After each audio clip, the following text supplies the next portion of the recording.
All right, welcome back everybody to ATG, A Drift of Grace. I'm your host Brandon, and today we have a financial topic on the four levels of financial freedom and where you're at in regards to these levels. Have you ever wondered to yourself why some people are look like they're living their dream life? They're going on vacation, they're buying houses, cars, and whilst other people are like living paycheck to paycheck. With this topic, we're going to be talking about the path of financial freedom and where you're at versus where other people may be at, so you can get a better understanding of this. And if you stick around, I can give you some tips on this each level and how to get to the next one. So first I want to start off by talking about financial freedom. Financial freedom is when money stops becoming stressful and becomes a tool to where you can use to live out your life on your own terms. The reason why this is important to know is so you understand where you're at on your financial journey. So financial freedom would be at the top, and to know where you're at so you can then strategize how to move up the stages to get there. First, we're going to start at the bottom, level one. So at this stage, this is where you're just like scraping by, right? You're living paycheck to paycheck, you're relying on debt, credit cards, taking out loans, and you're like worrying about bills, right? You're learning how to pay your rent, your car note, pay for food, pay off your debts. Also in this category, you're looking at no emergency fund, right? You don't have anything just in case if something happens, you have no funds, and you're just constantly under financial duress. In this stage, in order to move through it and progress to the next stage, you really have to focus on gaining control of your finances. You need to track every dollar. So during this stage, usually we enter this stage when we're young, right? We just graduated high school. We got to get a job. We got to move out. We want to move out. We want to get our own place. We want to hang out with our friends, go out to eat, go party, whatever the case is. Or maybe you go to school. Everything costs money, and you need to know exactly where that money is going. And the money while you're young is the most valuable money that you'll ever have in your entire life because it has the best opportunity to grow and multiply than any other time in your life. So the sooner you start, the better. But we're gonna move forward. We're not gonna talk about that right now. And so in this stage, you want to build a mini emergency fund, right? Something, $500, a couple of $100 if you can manage, just in case something happens. Your car tire pops, medical emergency, anything could happen. You just at least want something to where you can cover it so you're not constantly under stress just in case something happens. And also in this stage, you kind of want to start looking into different things to bring in more income. So if you're in college, let's say get a part-time job. If you're working a full-time job, start something on the side.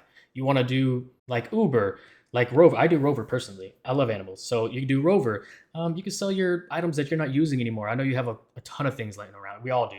We all collect things that we use maybe once or twice and they're just laying around. Sell it. Also, the last thing, if you do have a job, just start doing overtime. Yes, I know it sucks. No one wants to do overtime, but look, it's just to bring in extra money and start saving, start investing, and start building your nest egg early, or start building that emergency fund. And when you get to the next stage, you'll already have certain financial discipline, and it'll just be easier once you come across more money. Because if you don't have the discipline, money comes in, money's going to go out. So the next stage would be financial stability. At this stage, you're covering all your basic expenses. You built a small safety net, but you're not fully secured financially. To break it down, so with this one, you can pay bills with like no stress at all. Bills come in, you pay it, easy, right? You have the small emergency fund of 1 to 3 months worth of expenses. You're going to need more than that once you start to progress through these stages, but you still depend on your job to survive essentially. So how do you move up? So to move past this stage, you want to start paying off your debt. So you can either do the snowball method where you're paying off little debt. So you're getting little wins here and there. You're kind of, it's getting your confidence up. You're paying off the small debts first, and then you tackle the large ones. Or you can do the avalanche method where you're just going to pay off the biggest debt. So this is where you're also going to grow your emergency fund. So the emergency fund is going to go from 1 to 3 months to 6 months of expenses. So in order to be financially stable, just in case you lose your job or anything that happens, like a big ticket emergency comes up, you're not stressed. You can pay for it, and you have money to survive for a few months if anything were to happen. And this is where you also go learn about investments and building long-term wealth. Well, like I said in the previous step, this is where you're actually going to start utilizing it for investments. You're going to start learning about the ETFs like VOO, VTI. Start putting money into the ETFs. They're low cost. They track the S&P 500, and over like the last 20 years, it had like a steady growth of 7% a year. So after you started learning to pay off your debts, you started saving up for 6 months of emergency, you started to learning how to invest. This is where you're going to go into your financial independence stage. So this is the stage where your investments, passive income, all that covers your essential expenses. So you no longer need to work a 9 to 5 job. In this stage, you're looking at, like I said, investments, you're looking at businesses, you're looking at your side hustle that grew into something larger. And now those things that you've grown are going to cover all your expenses. So you don't need to work your job anymore. This is where you become independent. That's why they call it financial independence. And so you have full control over your time.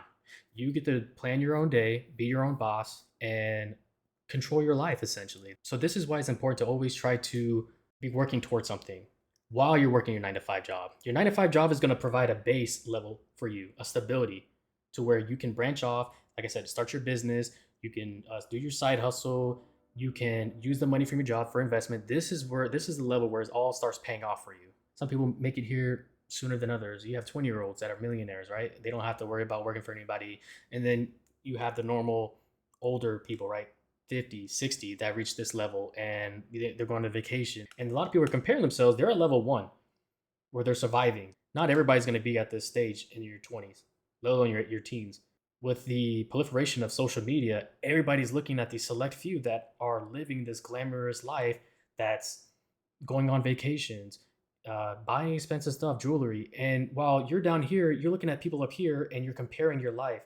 So that's why it's bad for comparing because essentially there are two stages above you while you're trying to compare and live up to them. Now, a lot of people, sadly, they see this and they think that they can live this life by going into debt, buying the fancy car, buying jewelry, buying clothes, going on vacation, making their lives look like they have financial dependence, where they're actually relying on debt to fund these like high quality lifestyle, and it doesn't work out.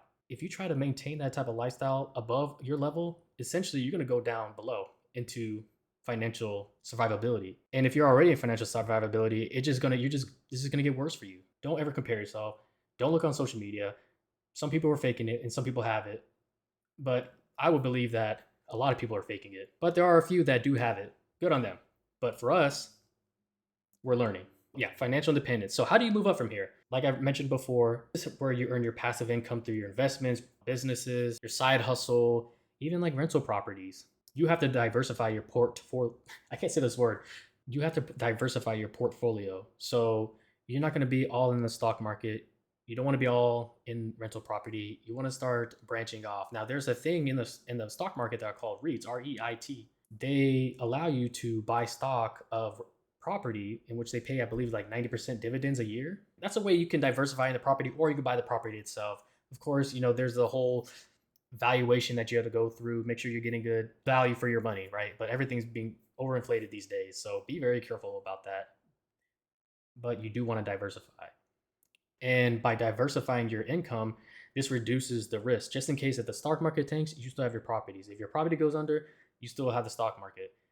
I'm pretty sure there's a lot more other things you can do with like cryptocurrency, gold. People are buying art. You can I think you could buy like stocks in art now or something like that, or buy like small shares of art. Supposedly, it just increases over time. There's so many things out there that you can do to diversify and reduce the risk.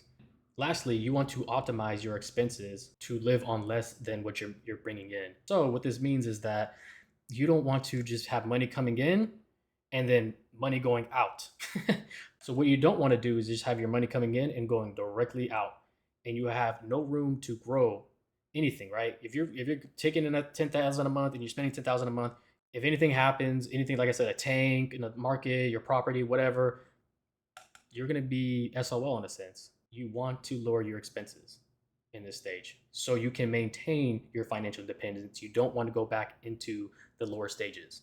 Now, the last stage is financial abundance. This is where you have way more money than you'll ever need. And this allows you to live your dream and everybody else's dream around you. But no, seriously, this is where you can live your dream. You can give back. And essentially, this is where you create generational wealth. This is like your multi-millionaires and deca millionaires, your billionaires. So this is where you have so much money to where you can live your life, but you have enough left over to give back.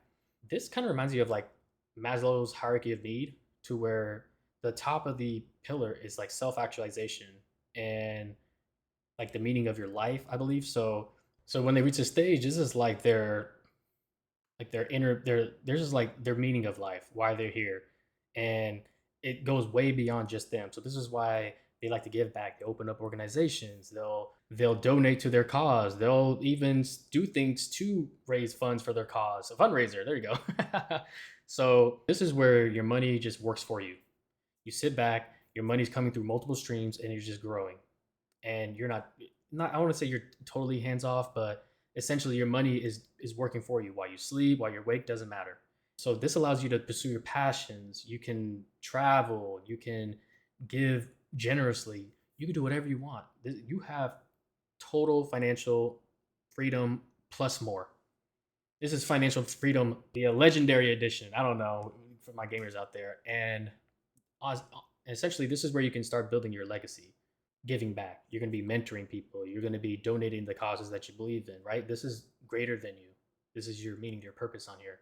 And also build a system for that generational wealth through like your trust, your investments, your business, so that those who come after can take over, but not everybody's meant to take over. Someone actually did an interesting analysis on this, and I'm looking it up right now. So there's a third generational curse. It takes 3 generations for wealth to be lost.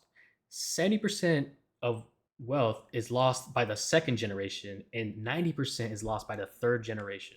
And this is why it's very important for you or whoever is creating this generational wealth to have certain things in place to maintain it throughout their generations, because like the stat just says, it gets lost as soon as they pass away and they hand it off. It's lost. And I would like to believe that if you don't work for things in life and things are handed to you, you take it for granted. You're not going to nurture it. You're not going to care for it as much. And eventually that's going to turn into losing it, right? When people come across millions of dollars, you hear people winning the lottery all the time. And then a few years later, they're broke.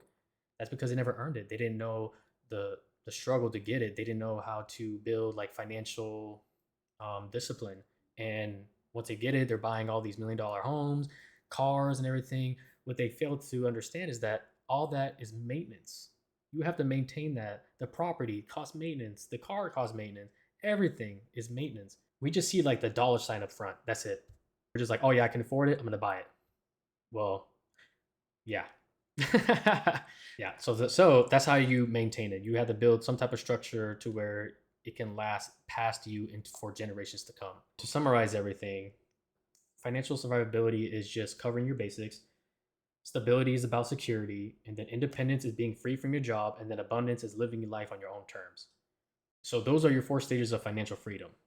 And I want to know what level you're at. So comment down below. Let me know what your next step is. Let me know how you feel about what I went over on each level. Is there anything you want to add? Anything I might have missed? And what steps that you think that you might need for your own personal situation to get to the next step? And I kind of want to end it with this. So no matter where you are in your life, just keep moving forward. You don't have to go big in the beginning. You can start off small. Just have to stay consistent, and eventually financial freedom will become a reality. It's just being consistent. And I think we all struggle with that. But that is the key. Just baby steps and letting those wins pile up and eventually becoming something greater. So, if the video helped you, hit the like button, subscribe for more tips, and share this with a friend, someone who's on their journey to financial freedom. Maybe they need to hear this. All right. I'll see you guys next time. Take care.